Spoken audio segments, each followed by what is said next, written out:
Cheap organise. Padma Bhushan மனித தெய்வம் captain ஒரு சகாப்தம் காணொளியில கேப்டன் அவர்களின் இரு வித்தியாசமான வேடங்களில் நடித்து மாபெரும் வெற்றி பெற்ற ஒரு திரைப்படம் அண்ணன் தம்பி சென்டிமெண்ட் திரைப்படம் வானத்தை போல. இந்த படத்தை பத்தி தான் இந்த காணொளியில நம்ம பார்க்க போறோம்.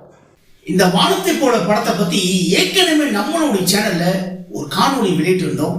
அதாவது என்னுடைய வாய்ஸ் ஓவர் கொடுத்து வானத்தை போல படத்தோட கேப்டனோட புகைப்படங்கள்லாம் போட்டு ஒரு காணொளி வெளியிட்டிருந்தோம்.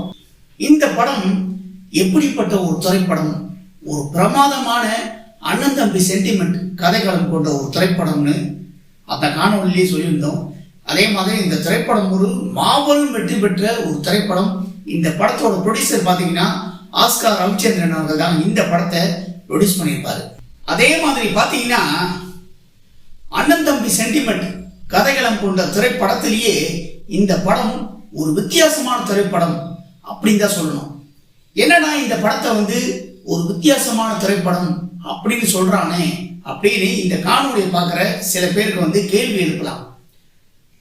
நான் ஏன் இந்த படத்தை ஒரு வித்தியாசமான திரைப்படம் அப்படின்னு சொன்னா, பொதுவாக பார்த்தீங்கன்னா அண்ணன் தம்பி சென்டிமெண்ட் திரைப்படம் எத்தனையோ திரைப்படங்கள் வந்திருக்கு. எத்தனையோ திரைப்படங்கள் வந்தாலும் அந்த திரைப்படங்கள்ல பார்த்தீங்கன்னா கூடவே இருந்து அண்ணனை முதுகுல குத்துற மாதிரியோ துரோகம் பண்ற மாதிரியோ இப்படிதான் கதைகளத்தை இயக்குனர்ஸ் அமைச்சிருந்தாங்க. அதாவது அண்ணன் தம்பி சென்டிமெண்ட்டை நிறைய திரைப்படங்கள் வந்திருக்கு. வானத்தை போல திரைப்படத்துக்கு பிறகுதான் எந்த லெவலுக்கு ஒற்றுமையா இருக்காங்க அப்படின்னு சொல்லி வானத்தை போல படத்துக்கு பிறகு வேணா அந்த திரைப்படங்கள் வந்திருக்கும். நான் சொல்றது பாத்தீங்கன்னா அதுக்கு முன்னாடி வந்த திரைப்படங்கள்லாம் அண்ணன் தம்பி கூடவே இருப்பாங்க. கூடவே இருந்து தான் அண்ணனை முதுகுல குத்துறதோ துரோகம் பண்றதோ இந்த மாதிரி திரைப்படங்கள் தான் வச்சிருப்பாங்க. அதாவது அண்ணன் கஷ்டப்பட்டு படிக்க வைப்பாரு. ஆனா அண்ணனுக்கே துரோகம் பண்ற மாதிரி தான் இந்த திரைப்படத்தோட கதையை இயக்குனர்ஸ் எடுத்திருப்பாங்க. ஏன் இப்ப ராயன் படத்தையும் எடுத்துக்கீங்களே, இயக்குனரும் நடிகருமான தனுஷ் அவர்களுடைய டைரக்ஷன்ல ராயன் இந்த படத்திலேயே கூடவே இருந்து அண்ணனுக்கு துரோகம் பண்ற மாதிரி தான் காட்டுவாங்க. ஆனா இந்த படம் ரொம்ப ஒரு வித்தியாசமான திரைப்படமா தான் இருந்தது. தங்கச்சி அவங்களெல்லாம் பழிவாங்கிற மாதிரி தான் வச்சிருந்தாரு. இந்த படம் ஒரு பிரமாதமான திரைப்படமா தான் தனுஷ் அவர்கள் டைரக்ஷன் பண்ணியிருந்தாரு. அதனாலதான் இந்த திரைப்படம் மிகப்பெரிய அளவுக்கு வெற்றி அடைஞ்சது. இப்போ இந்த படத்தை பொறுத்த வரைக்கும் பாத்தீங்கன்னா வானத்தை போல படத்தை பொறுத்த வரைக்கும் அண்ணன் பாத்தீங்கன்னா அவருடைய வாழ்க்கையை தியாகம் பண்ற மாதிரி இந்த திரைப்படத்துல இருக்கும். தம்பிங்களுக்காக பாத்தீங்கன்னா அவர் லவ் பண்ண பொண்ணை கூட தூக்கி சித்தா போவார் இந்த படத்துல. இப்படிலாம் அண்ணன் தம்பி நாட்டுல இருக்காங்களா அப்படின்னு கேட்டீங்கன்னா ரொம்ப ரேர் தான். அதாவது 100க்கு ஒரு 10% வேணா இந்த மாதிரி இருக்கலாம், வாய்ப்பு இருக்கு என்ன கேட்டீங்கன்னா. தம்பிகளை ஒவ்வொருத்தரையும் ஒவ்வொரு நிலைமைக்கு கொண்டு வர மாதிரி தான் இந்த திரைப்படத்தை வச்சிருப்பாரு. நிமிஷன் அவர்கள் போலீஸ் அதிகாரி ஆக்குற மாதிரி வச்சிருப்பாரு. அதே மாதிரி பிரபுதேவா டாக்டர் ஆக்குற மாதிரி வச்சிருப்பாங்க. ஒவ்வொரு நிலைமை கொண்டு வராது. இன்னொரு தம்பியையும் இவர் உற்சாகப்படுத்தி தான் இந்த திரைப்படத்துல மேல கொண்டு உற்சாகப்படுத்தி அவருக்கு உறுதுணையா அவரையே இந்த திரைப்படத்துல பெரிய லெவலுக்கு உயர்த்துற மாதிரி தான் இந்த திரைப்படத்துல வச்சிருப்பாங்க. பெரிய லெவல்ல முன்னேறிடுவாங்க. இப்பதான் சொல்லியிருக்கேன் இந்த திரைப்படத்துல போலீஸ் அதிகாரி ஆயிடுவாரு, அதே மாதிரி டாக்டர் ஆயிடுவாங்க அப்படின்னு. ஏன்னா இந்த படத்தை நீங்க எல்லாரும் பார்த்துருப்பீங்க. இந்த கதையை சொல்லணுங்கிற அவசியமே கிடையாது. ஏன்னா இந்த திரைப்படத்துல ஒவ்வொரு காட்சிகளும் உங்க மனசுல ஆழமா தான் பதிஞ்சிருக்கும். இந்த திரைப்படத்துல ஒரு கேள்வி கேட்பாரு. என்ன கேட்பாங்கன்னா, எல்லாரும் முன்னேறிட்டாங்க, உன் கொண்டாடி உன்னை பத்தி என்ன நினைப்பாங்க அப்படின்னு சொல்லிட்டு அவர் கேள்வி கேட்கற மாதிரி தான் வச்சிருப்பாங்க.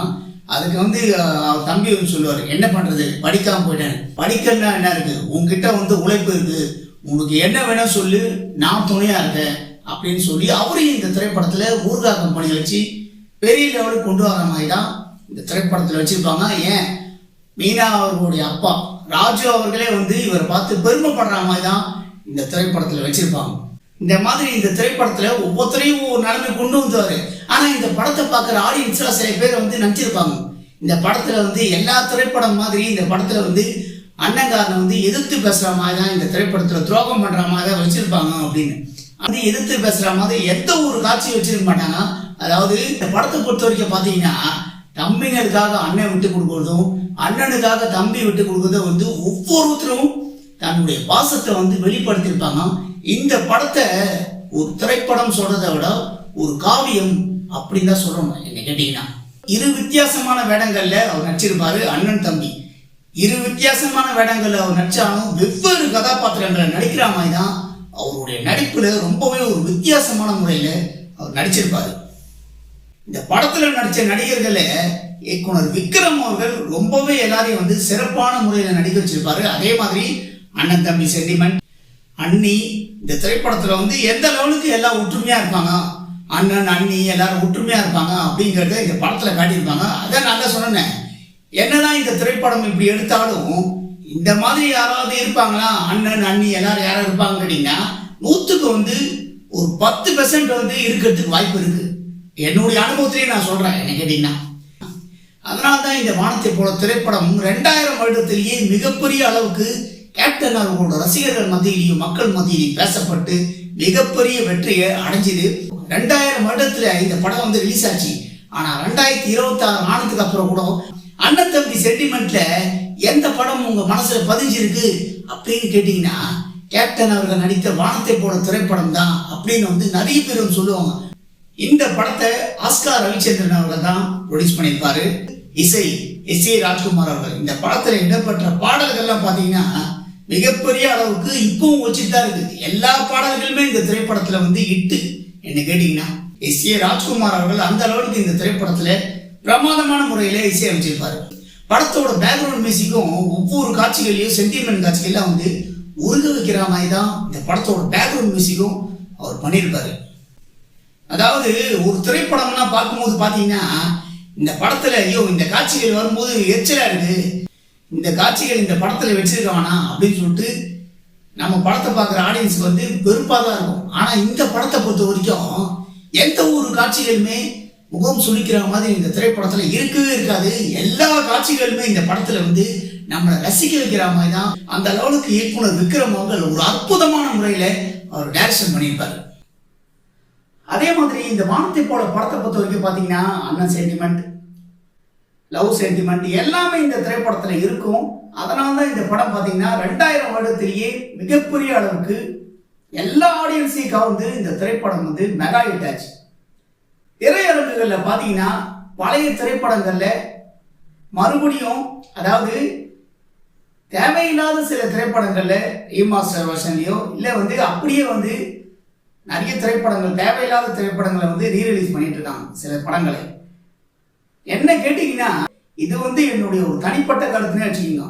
இந்த திரைக்காவியம் பத்மபூஷன் கேப்டன் அவர்கள் நடித்த வானத்தை போல திரைப்படத்தை மறுபடியும் ரீமாஸ்டர் வெர்ஷன்ல ரீரிலீஸ் பண்ணா கேப்டன் அவரோட ரசிகர்கள் மத்தியிலையும் மக்கள் மத்தியிலையும் மிகப்பெரிய அளவுக்கு வரவேற்பு பெறும் அப்படிங்கிறது என்னுடைய ஒரு தனிப்பட்ட கருத்து.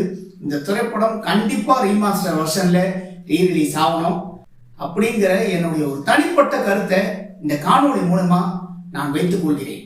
அதே மாதிரி என்ன மாதிரியே வானத்தை போல திரைப்படம் மறுபடியும் ரீமாஸ்டர் வெர்ஷன்ல ரீரிலீஸ் ஆகணும், திரையரங்குகள்ல ரீரிலீஸ் ஆகணும்னு கேப்டன் அவர்களோட ரசிகர்கள்லாம் நினைக்கிறீங்க அப்படின்னு உங்களுடைய கருத்துக்களை என்னுடைய கமெண்ட் பாக்ஸ்ல மறக்காம எல்லாரும் பதிவு பண்ணுங்க. இப்போ பத்மபூஷன் கேப்டன் ஒரு சகாப்தம் காணொளியில பத்மபூஷன் கேப்டன் அவர்கள் நடித்த வானத்தை போல படத்தை பத்தி காணொளி பத்தி நீங்க எல்லாரும் என்ன நினைக்கிறீங்கன்னு உங்களுடைய கருத்துக்களை என்னுடைய கமெண்ட் பாக்ஸ்ல எல்லாரும் மறக்காம பதிவு பண்ணுங்க. நண்பர்களே, இந்த காணொளி உங்களுக்கு பிடிச்சிருந்தா லைக் பண்ணுங்க, ஷேர் பண்ணுங்க, கமெண்ட் பண்ணுங்க. ரொம்ப பிடிச்சிருந்தா ஜி பார்மேஷன் கட்டுறது கையளவு சேனலை சப்ஸ்கிரைப் பண்ணுங்க.